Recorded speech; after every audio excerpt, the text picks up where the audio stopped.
Restaurant Unstoppable. What the most successful restaurateurs know that you don't. Can't wait to get into your story. So where does it make sense to start telling your story? I mean, I knew that you had barely any experience when you went to work for Emil or Lagasse, but what like were you passionate about food before that? Like, when does it start? Small background story. Okay. I'll keep it short. Please. Born and raised in Rain, Louisiana. Spent my first 20 years there in Cajun country, and that's deep Cajun country. So just because you're from Louisiana doesn't mean you're Cajun. Sorry, it's actually only about 100 square miles. Okay. That is Cajun country in South Louisiana. There, I said it. I'm Cajun. My family actually, on my father's side, predates the Cajuns.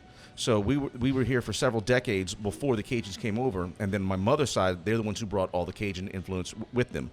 So that being said, my mother and father are Prairie Cajun and Coastal Cajun. My father being the Coastal Cajun, and my mother being the Prairie Cajun.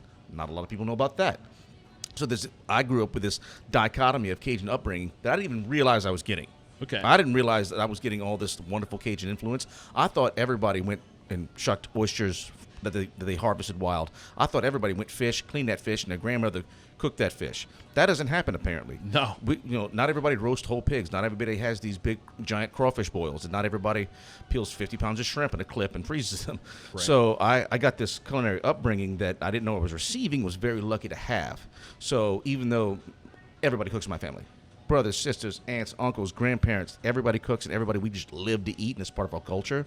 But like, my dad's a dentist, but my dad can go catch a fish in his backyard, clean it, and deep fry it in an hour. So that being said, I didn't start cooking professionally, that is, until I was about 21. I was job hopping after college because that shit didn't work out.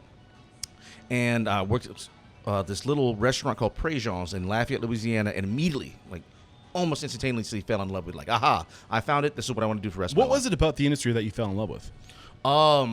Just something about the cooking and the speed and the fact that, like, if you knew what you're doing, you can get immediately better. Yeah. And I like that about the industry. Even nowadays, I'm 20 years into it. And if you focus and you look, and I've got a Thai book right now that I'm looking after, you can keep getting better. The water is deep. There's so much to The learn. water's so deep. And, Yeah. and at my experience level, yeah, I'm pretty good at my little microcosm and in my little corner over here. But there's so much more, and that really gets me up and going every day.